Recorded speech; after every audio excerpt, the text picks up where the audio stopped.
हृदय में तो वही भगवान शंकर बसे हुए हैं, उनका ही स्मरण करके और अग्नि में समा गई थी। अच्छा, सती माता अग्नि में क्यों समा गई? क्योंकि शिव जी ने त्याग कर दिया था, तो वह हृदय में दाह था शिव जी के त्याग का। तो मन में विचार किया कि मेरा ये अपराध दूर कैसे हो। तो शिव जी से प्रार्थना की, बाबा क्षमा कर दीजिए। बोले बाबा बोले मेरी गलती नहीं, मेरा अपराध नहीं, अपराध तो राम जी का हुआ है, क्षमा उनसे मांगो। तो सती जी ने मन ही मन राम जी से क्षमा मांगी, भगवान मुझे क्षमा कर दीजिए, मुझसे अपराध हो गया। राम जी बोले गलती मेरी नहीं, गलती तो जानकी जी की हुई है। रूप किसका बनाया? सीता जी का।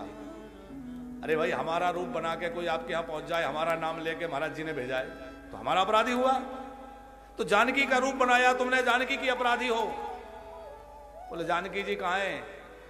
बोले जानकी जी तो इस समय अग्नि में है। राम जी ने कह दिया था, जब लगे कराने सा चरना सा, जब लगे कराने सा चरना सा, तुम पावक महाकर हो निवासा, तुम पावक महाकर हो निवासा, तुम पावक महाकर हो निवासा, तुम पावक महाकर हो निवासा, तुम पावक महाकर हो निवासा, तुम पावक महाकर हो निवासा, जब लगे कर होने सा चरना सा, जब लगे करहो, जब लगे कर हो, जब लगे करहो निसा चरना सा। तो जब तक पर जानकी जी अग्नि में निवास कर रही हैं, वो मिले कैसे? तो सती जी ने सोचा कि मैं अग्नि में चली जाती हूं और अग्नि में जाकर योग अग्नि में अपने देह को भस्म करके मानो अग्नि में समा करके और अग्नि में विराजमान जो जानकी हैं उनसे क्षमा मांगी कि मुझे क्षमा कर दीजिए। और जानकी मैया की कृपा वही। और यहां वो स्वामी जी कहते हैं, सती मरत हरि सन बरो मांगा,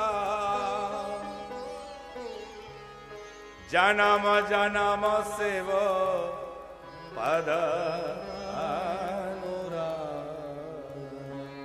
मुझे जन्म जन्मांतरों तक भगवान शिव के पद में प्रीति रहे, शिव के चरणों में अनुराग बना रहे।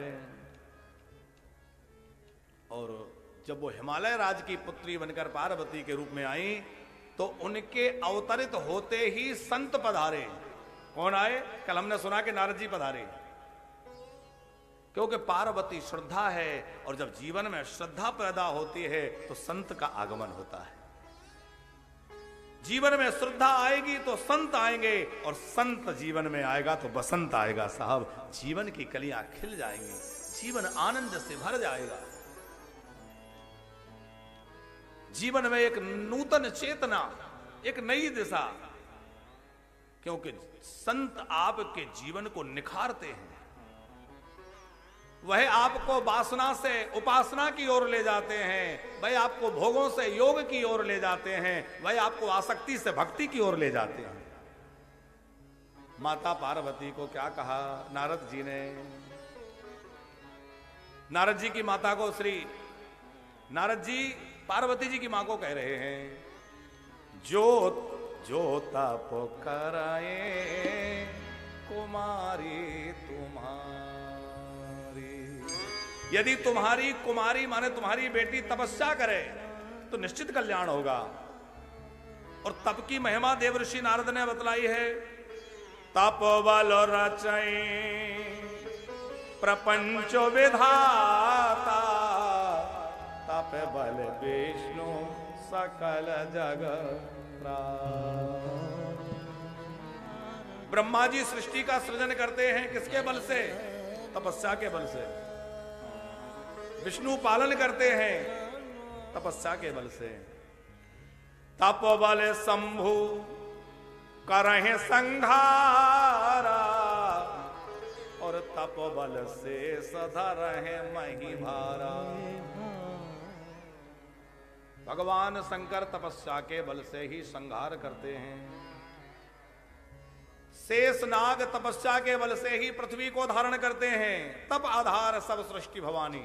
नारद जी कह रहे हैं, हे उमा, हे भवानी, सारी सृष्टि तपस्या पर टिकी हुई है। और हम लोगों का जीवन अस्त व्यस्त है क्योंकि हम लोग तपस्या से दूर हो गए।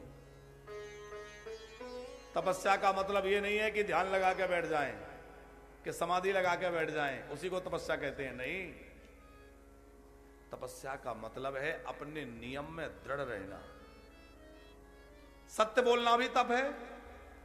साच बराबर तप नहीं, झूठ बराबर पाप। हमने नियम ले लिया कि हम झूठ नहीं बोलेंगे, ये हमारी तपस्या है। हमने नियम ले लिया हर एकादशी को जो है गिरिराज जी की परिक्रमा करेंगे, ये हमारी तपस्या है। जोर की ठंडी पड़ रही है तब भी हमारे नियम नहीं छोड़ रहे। भारी धूप हो रही है, गर्मी हो रही है, तब भी अपना नियम निभा रहे हैं, तो वो भी तपस्या है। आपने नियम ले लिया सवेरे 4 बजे उठ करके भगवान की पूजा में बैठना है, ठंडी पड़े, गर्मी पड़े, बरसात हो, फिर भी अपना नियम ना छोड़ रहे, वो तपस्या है। कोई भी नियम आपने जीवन में जो बनाया है उसको दृढ़ता से पालन करना तपस्या है। तपस्या का मतलब केवल आंख बंद नाक बंद करके बैठना नहीं है। जीवन में तप हो, और जैसे सोना तपने से चमक जाता है, वैसे ही जो तपस्या करता है उसका जीवन चमकने लग जाता है। साहब, उसके जीवन में चमक आ जाती है, उसका जीवन निखर जाता है, उसका जीवन सज जाता है।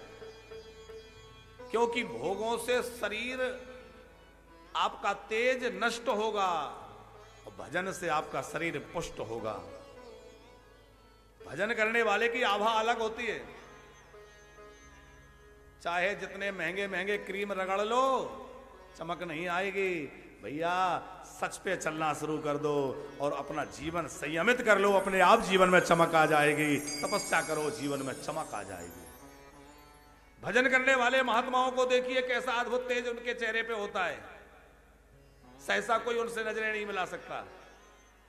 तो कौन सा फेशियल करा रहे हैं, और यहां रगड़ रगड़ के ऐसा खराब कर दिया थोबड़ा, मगर चमक नहीं आ रही है। भैया, बाहरी संसाधनों से साधनों से चमक नहीं आएगी, चमक तो भजन से आएगी। इसलिए अपने जीवन को साधनामय बनाइए, अपने जीवन को संयमित बनाइए, अपने जीवन को श्रेष्ठ बनाइए। अपने आप आपका चेहरा भी चमक जाएगा और आपका चरित्र भी चमक जाएगा, आपका व्यक्तित्व चमक जाएगा। पार्वती जी अपने माता पिता से तपस्या की आज्ञा लेकर के और वन में निकल गईं, और वन में जाकर के कठोर तप भगवान शंकर का स्मरण करते हुए करने लगी।